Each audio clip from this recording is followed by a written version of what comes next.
একসময় একটা মেয়ে ছিল, এবং তার এত সুন্দর এবং লম্বা চুল ছিল যে তাকে যে প্রত্যেকে দেখেছিল তারা তাদের চোখ বন্ধ করতে পারে না। স্ট্র্যান্ডগুলি এত হালকা ছিল, কেবল সোনালি, অতএব তারা তাকে গোল্ডিলক্স বলে। তার সমস্ত সৌন্দর্যের জন্য তিনি খুব দুষ্টু ছোট মেয়ে ছিলেন। মা তাকে সর্বদা উঠোনে হাঁটার অনুমতি দিতেন, তবে তাদের বাড়ির পিছনে বনের দিকে না যাওয়ার নির্দেশ দেন। অর্ডার গোল্ডিলক্স সেই বনে কি আছে তা জানতে খুব আগ্রহী ছিলেন, আর তাই মা না দেখতে পেয়ে তিনি কোনোরকমে বাসা থেকে বনে চলে যান। মেয়েটি অনেকক্ষণ বনে হাঁটল, হয় তিনি বেরি খুঁজে পান, তারপরে একটি সুন্দর ফুলের দিকে তাকান, তারপরে পাখিরা কিভাবে গান করে তা শোনেন, তাই সে বনে হারিয়ে গেল এবং হঠাৎ একটি ক্লিয়ারিং এসে একটি অস্বাভাবিক বাড়ি দেখতে পেল। গোল্ডিলক্স নিঃশব্দে তার কাছে এসেছিল। আমি ঘুরেছিলাম, কিন্তু কাউকে দেখতে পেলাম না। তিনি দরজায় কড়া নাড়লেন, কিন্তু কেউ উত্তর দিল না। তারপরে তিনি আরো শক্তভাবে নক করলেন, এবং দরজাটি নিজেই খুলল। গোল্ডিলক্স সাবধানে প্রবেশ করল। তিনটি ভালুক সেই বাড়িতে থাকত। একটি ভালুক বাবা ছিল, বড় এবং নোংরা, অন্যটি ছিল মাদার ভাল্লুক, এটা আরো ছোট ছিল, তৃতীয়টি ছিল একটি ভালুক। ভালুকগুলি বাড়িতে ছিল না কারণ তারা জঙ্গলে বেড়াতে গিয়েছিল। মেয়েটি ঘরে ঢুকল এবং টেবিলের উপর তিনটি বাটি পরীর মুখ দেখল। প্রথম বাটি, সবচেয়ে বড়, বাবা ভালুক ছিল। দ্বিতীয় বাটিটি, ছোটটি ছিল মাদার ভাল্লুক এবং তৃতীয়টি সবচেয়ে ছোট ছিল ভালুকের বাচ্চা। প্রতিটি বাটিতে কাছাকাছি একটি চামচ রাখুন, বড়, মাঝারি এবং ছোট। গোল্ডিলক্স এত ক্ষুধার্ত ছিল যে সে প্রথমে একটি বড় বাটি থেকে খেতে চেয়েছিল। তিনি সবচেয়ে বড় চামচ নিয়েছিলেন, পরিচটি নিয়েছিলেন, স্বাদ পেয়েছিলেন, তবে দরিদ্রটি খুব গরম ছিল। তারপরে সে একটি মাঝারি চামচ নিয়েছে, পরিচটি নিয়েছে, স্বাদ পেয়েছে, তবে দরিদ্রটি খুব শীতল ছিল। অবশেষে সে একটি ছোট চামচ নিয়ে ছোট বাটি থেকে দুইটি স্বাদ গ্রহণ করলো। এই পরিচ গরম বা ঠান্ডা ছিল না, ঠিক ঠিক। আর গোল্ডিলক্স ছোট্ট বাটি থেকে সমস্ত দই খেয়ে ফেললো। খাওয়ার পরে মেয়েটি বসতে চেয়েছিল এবং চুলার কাছে তিনটি চেয়ার দেখতে পেল, একটি বড়, আরেকটি ছোট এবং তৃতীয়টি খুব ছোট। একটি ছোট বালিশ দিয়ে প্রথমত তিনি বৃহত্তম চেয়ারে ওঠার চেষ্টা করেছিলেন, কিন্তু পারেননি। তারপরে মেয়েটি মাঝখানে চেয়ারে বসার চেষ্টা করেছিল, তবে এটি খুব শক্ত এবং অস্বস্তিকর ছিল। অবশেষে তিনি সবচেয়ে ছোট চেয়ারে বসলেন এবং এটি তার পক্ষে ঠিক ছিল। গোল্ডিলক্স চেয়ারটি এত পছন্দ করেছিল যে সে তার উপর দুলতে শুরু করে। চেয়ারটি ফেটে গেল, ভেঙে পড়ল এবং সে মেঝেতে পড়ে গেল। মেয়েটি উঠে অন্য ঘরে গেল। তিনটি বিছানা ছিল, বড়, মাঝারি এবং ছোট। প্রথমত, গোল্ডিলক্স প্রথম বিছানার উপরে উঠেছিল, তবে এটি খুব উচ্চ এবং শক্ত ছিল। আমি মাঝখানে শুয়ে পড়লাম, এটি খুব প্রশস্ত এবং নরম ছিল। মেয়েটি তৃতীয় বৃহত্তম বিছানায় শুয়েছিল, তিনি তার জন্য ঠিক ছিল। গোল্ডিলক্স এত আরামদায়ক এবং আরামদায়ক বোধ করেছিলেন যে তিনি দ্রুত ঘুমিয়ে পড়লেন। ভালুক পরিবার ঘরে ফিরে মেয়েটি দ্রুত ঘুমিয়েছিল। ভালুক খুব খিদে পেয়েছিল এবং সঙ্গে সঙ্গে টেবিলে চলে গেল। তার বাটিটি দেখে পাপা ভালুক সত্যিই রেগে গেলেন, কেউ আমার পরিয়া খাচ্ছিল, সে বড় হয়েছে। ভালুক মাও তার বাটিতে ঢুকলেন এবং কম জোরে গজিয়ে উঠলেন, আমার বাটি থেকেও কেউ খাচ্ছিল। এবং ভালুক শাবক তার খালি বাটিটি দেখে উচ্চস্বরে চিৎকার করে বলেছিল, কেউ আমার বাটি থেকে খায়নি, সে আমার সমস্ত পরিয়া খেয়েছে। ভাল্লুকের গন্ধে কিছু ভুল ছিল। টেবিলটি রেখেছিলেন এবং চারদিকে তাকাতে শুরু করলেন। বাবা ভালুক খেয়াল করলেন যে কেউ তার চেয়ারটি সরিয়ে নিয়ে গেছে এবং ভয়াবহ কণ্ঠে বেড়ে উঠেছে, কেউ আমার চেয়ারে বসেছিল।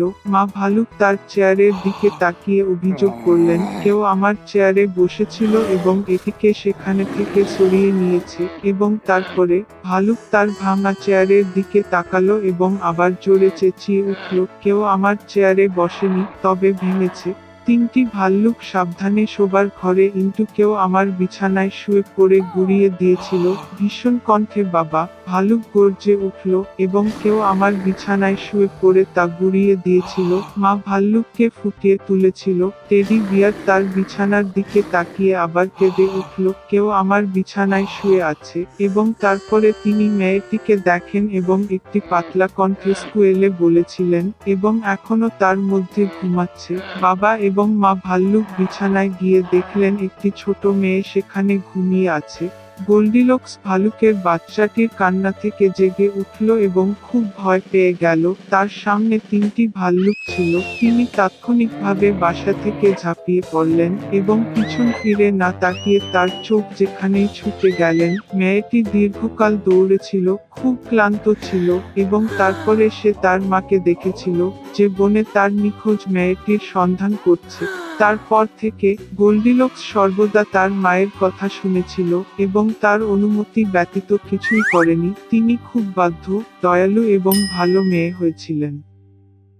একসময় এক দূর দেশে এক রাজপুত্র ছিল। সময় এসেছে তার বিয়ে করার।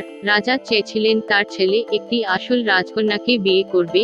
রানী তার পুত্রকে কেবল রাজা ও রানীর কন্যা নয়, বরং তিনি কোমল, বুদ্ধিমান এবং করুণাময় হতে চেয়েছিলেন এবং তিনি নিজেই তার হৃদয়ের আদেশ অনুসরণ করতে চেয়েছিলেন। রাজপুত্র কনের সন্ধানে গেলেন।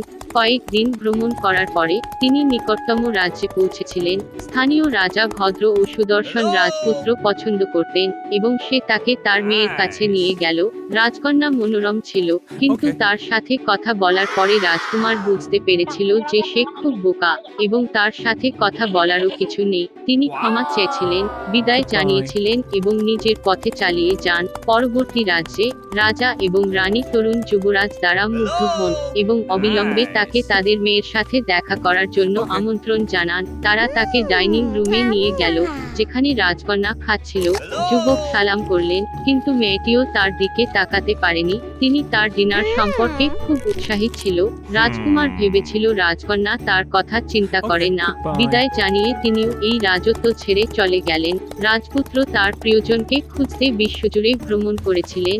অনেক চেষ্টা করার পরেও তিনি উপযুক্ত কনে খুঁজে পাওয়ার সমস্ত আশা হারিয়ে ফেলেন। রাজা এবং রানী এই সম্পর্কে খুব উদ্বিগ্ন ছিল, তবুও তারা খুশি হয়েছিল যে তাদের ছেলে ভুল মেয়েকে বিয়ে করেনি। একদিন রাতে এক হিংস্র ঝড় শুরু হয়েছিল। এটি বালতির মতো বৃষ্টি হয়েছিল, বিদ্যুৎ চমকে উঠল এবং বজ্রধ্বনি হচ্ছিল। রাজকুমার ঘুমাতে পারেনি, বিদ্যুতের ঝলকানি দেখে এবং তার রাজকন্যার স্বপ্ন দেখতে থাকে। হঠাৎ দরজায় কড়া নাড়। রাজকুমারটি যখন খুলল, তখন একটি যুবতী দোরগোড়ায় দাঁড়িয়ে ছিল।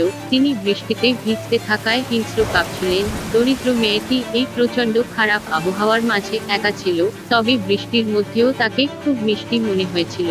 সে জানায় যে সে বনের মধ্যে হারিয়ে গেছে এবং বাড়ির অভ্যন্তরে গরম করতে বলেছিল।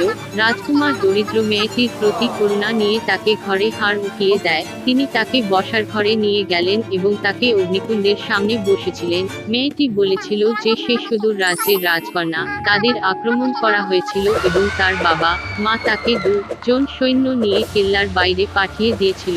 তবে ঝড়ের সময় তারা হারিয়ে গিয়েছিল এবং রাজকন্যা একা ছিল। রানীর পক্ষে এটি বিশ্বাস করা কঠিন ছিল, কিন্তু তিনি এই জাতীয় আবহাওয়ায় মেয়েটিকে লাথি মারতে পারেননি।